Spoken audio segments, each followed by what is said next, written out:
Everybody, this is Gogito and I'm bringing you guys the next reaction video of Ultra Vegito kills two angels in one move.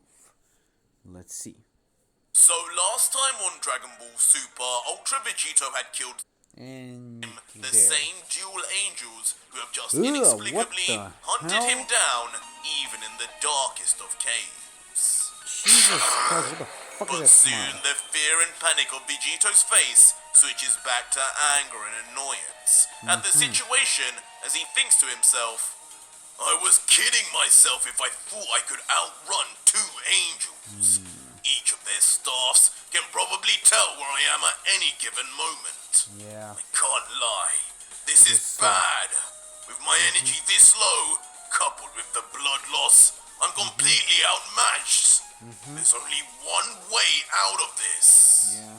And having thought this, to our surprise as an audience, within Vegito's last remaining arm, a shining ball of energy begins to form in the palm of his hand.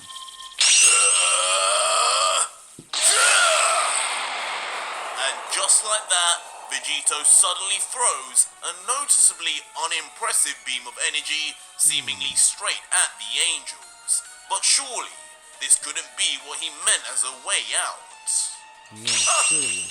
Similarly, the petite angel Kusu watches on with a truly conceited smirk And as she Coco one stares as at the well. oncoming beam and comments, Well, Mojito, would you look at that?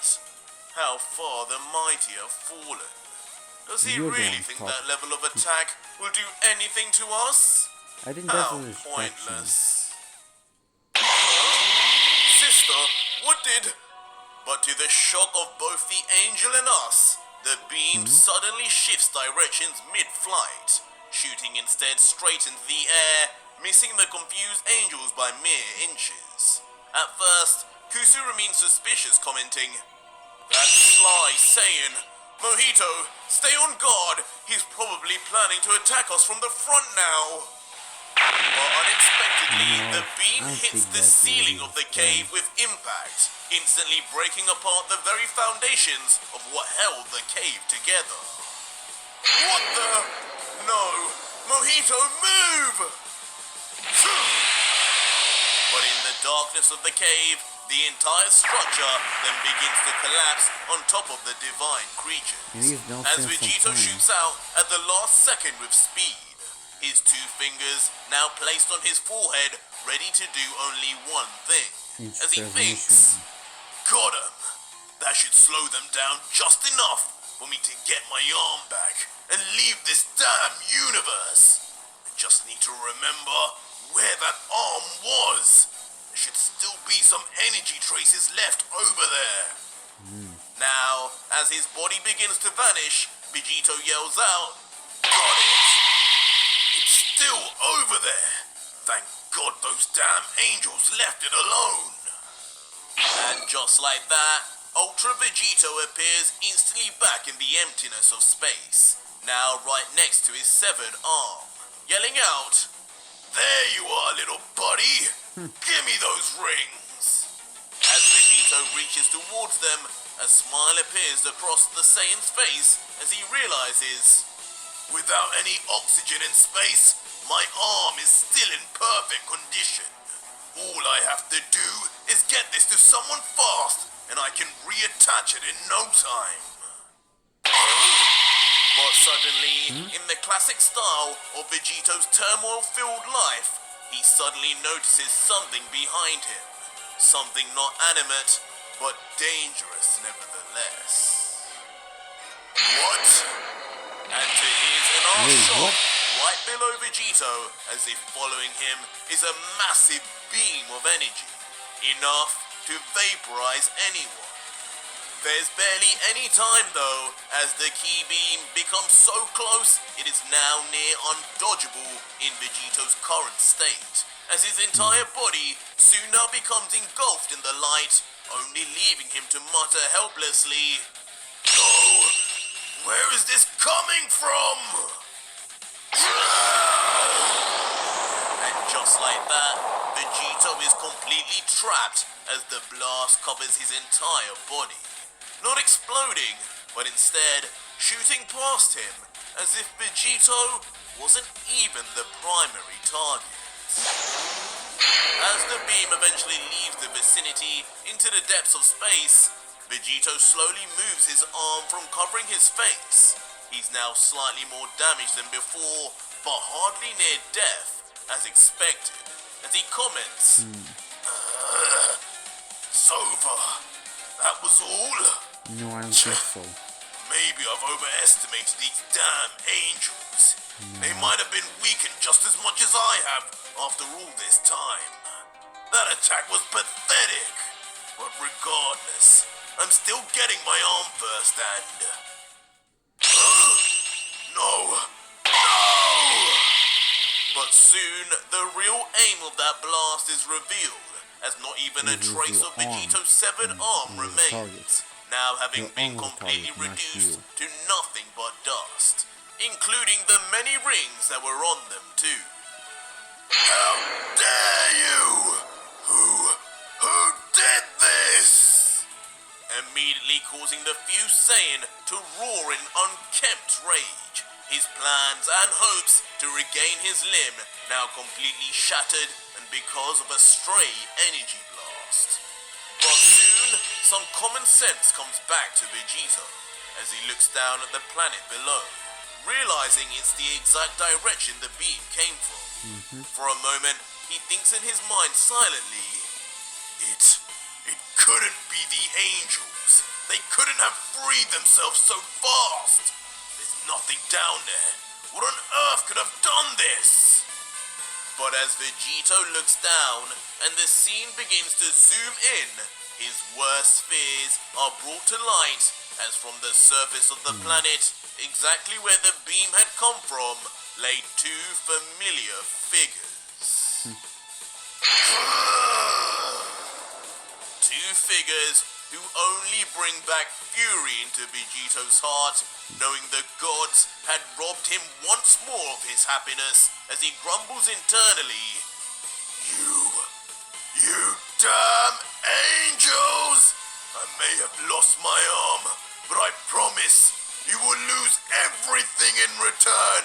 Yes. No matter what depths I have to fall.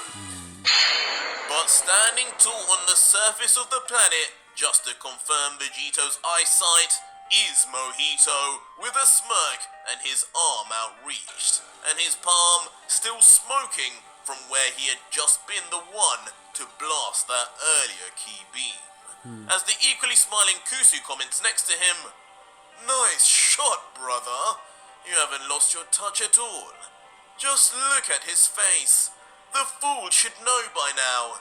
He's not going anywhere as long as we're around. And as long as he's Wherever around, he you won't go as goes, well. wherever he hides, he will never stand a chance against us. Same goes Let to alone you, too. father, with him being a cripple now. Poor mortal." While Mojito adds on, "It's true. This Vegito's power was overwhelming before. But with the energy he's wasted so far, and with just one arm, he's back to being nothing more than a Universe 7 lowlife. Oh, shit. It's a shame we had to destroy a time ring, but robbing this demon of one of his limbs is priceless." And you'll die for it. Kusu, though, being the older sister and wiser, then responds cautiously, but still with a smile, "It may be true he's significantly weaker now, but don't let your guard down, Mojito. You know he's been holding back, right? This form he's been using against you is not what he used against Lord Rumchi and the Supreme Kais. I watched it all go down on my staff. He'll be down here soon to face us at his full power, I'm sure of it. We can just wait here. He won't run, not now that we've hurt his fragile ego." Huh? Which immediately piques Mojito's concern as he softly queries back, This isn't his final form? What has he been hiding?" And so be it! I don't even need a second arm to destroy you, brats! as instantly, just as Kusu had worried, Ultra Vegito finally decides enough is enough and powers up to his Ultra form, combining Goku's mastered Ultra Instinct and Vegeta's perfected Ultra Ego. Losing his eyebrows, gaining dark purple hair down the sides of his locks, and now dark black flames that burst forth from his body. And now from above, looking down on the planet ironically like a god himself, he opens his palm towards the planet and thinks, it hurts me deeply to do what a god of destruction does, especially emulating exactly what Sidra did to me. But this is the only fitting way to end this. The perfect, ironic ending for two pathetic angels who think they know my every move. Yeah. And with a commanding look and voice, he then shouts down, I hope you damn angels are enjoying it down there, because you will not be leaving. You took everything from me, and now found a way to take even more. Well played, but the winner here will always be me! That's true. The depths of space, way above the mystery planet, Ultra Vegito instantly powers up a humongous ball of Hakai energy that begins to dwarf even his own body. That's a big and ball. Can be used only to perform one action. What? Mojito, a bear! Which ultimately strikes fear even into the once confident Kusu, as she realizes what this looks like and comments, He wouldn't.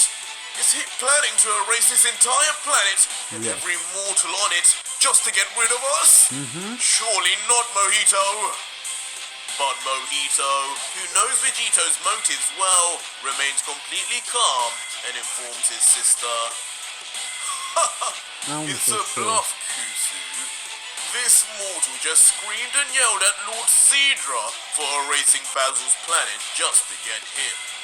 His very goal is to punish us gods forever ruling and choosing which mortals live and die in our universes. So I can assure you, there isn't even a chance he would do the same for the sake of us. That is, of course, unless he wants to become the very thing he hates. It's an impossibility. Just look around. All this life... Is there? Wait. But suddenly, something dawns on Mojito as he looks around side to side on the planet and finally notices the very first observation made when Gogito landed on this planet.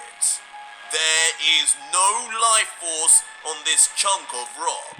Nothing but Just like empty Jupiter landscape. on Earth. Kusu, I may have made a mistake here. Yes, While you the did. equally paralyzed in fear sister mumbles back, No, don't tell me. Don't tell me he planned this. Did he lure us here, or did we force him down here? Both. Mojito, who is this mortal?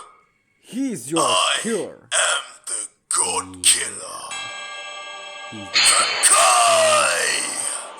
And with the most ferocious yell Ultra Vegito has ever given in history, he screams with a one-handed Hakai that looks almost like a throwback to Team Gohan's one-handed Kamehameha. Just so that on the surface, the massive Hakai reaches instantly to the feet of Kusu and Mojito.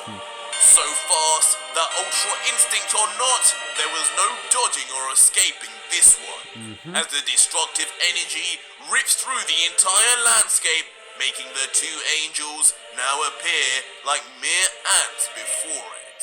In a fruitless effort, Mojito turns his back to attempt to fly off at full speed, yelling, Kusu, run! We have to make it off here now!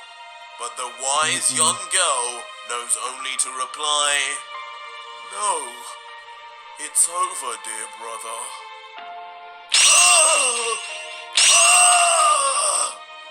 As just like that, as if frozen in time, Idiots. a testament to just how fast Ultra Vegito performed his planetary level Hakai, both Kusu and Mojito returned to dust, erased forever and never to be seen again.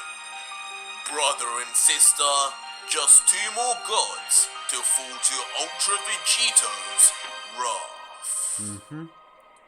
And for a moment, the once peaceful but empty planet remains whole, until suddenly, just like that, it too completely vanishes from the universe, along with its only two inhabitants. And as the debris and dust of the planet floats off into the never-ending abyss of space, Ultra Vegito stands above, watching coldly as he comments, That was embarrassing! How could two lowly angels like that cause me this many problems? I don't care I haven't rested since training that year with Gogito. They took my damn arm! I have no control over Whis' staff to be able to heal myself. When these things happen, I'm on my own. Now what the hell do I do? And without saying a word more of his plan, if any, he uses his remaining time rings with the last of his power and reaches out his hand yelling, Take me back to Universe 7! Then opening a massive portal once again to another random timeline, at least assured to be in his own universe. Could this be back to Gogito to check on what happened with Beerus and Whis, or something else? No, even Ultra Vegito couldn't know. And soon enough, we see just the last part of Vegito's leg as he enters into the unknown. And on the other side, Ultra Vegito finally leaves the portal, confused as normal as he seems to enter unfamiliar territory. He's within a cave, but there are remnants of technology all around him. As he looks around, he thinks to himself, What is this? These time rings must have malfunctioned. No, they have I not. said Universe 7, but this looks nothing like what I'm used to. Is this some kind of far future? No, it's the past. But soon, we see a look from the outside. The surroundings sure do look like Earth. But interestingly, the cave Vegito is in also seems familiar to any OG Dragon Ball Z fan. I need to get away from those fools. I need 17 and 18. As shockingly, we then see a damaged Dr. Giro, aka Android 20, running frantically towards a large metal door. Soon he reaches it and looks up saying, finally it's here, my lab. Before then punching in a complex and encrypted code into the door reader, which automatically then finally opens the laboratory door wide open as he yells, Here we go! I'm almost there! I win this time, Goku! As the elderly android then enters excitedly into his lab and immediately begins to think on his next steps, saying, Right, they shouldn't be able to find my lab for a while. As long as I remain quiet, I can make the necessary adjustments to activate 17 and 18. They will be more than enough. No need to activate 16 just yet. He is still completely untested. His power could prove too strong to control anyway. All I need to do first is... What? Who goes there? But suddenly, as Dr. Giro thinks, the heightened senses of the android suddenly detect the slight movements of someone nearby. Then you're an OG. Shockingly, Dr. Giro then turns around and sees none other than Ultra Vegito, standing facing him unflinchingly, still leaking blood onto the floor as Giro yells, What is the meaning of this? Who are you? While Ultra Vegito remains deathly silent, at least for now. But that was it for today's video, guys, and if you made it this far, leave me a hashtag Android in... I actually wonder, was Vegito actually talking about Dr. Jerome when he talked about his arm? Is he actually about to have an android arm? Honestly, this will be actually kind of overpowered. Well, we'll see in the next time. We hope you guys enjoyed this. Make sure to check out my channel, also others' channels, and like, subscribe, and wait for more Z fans. See you guys around.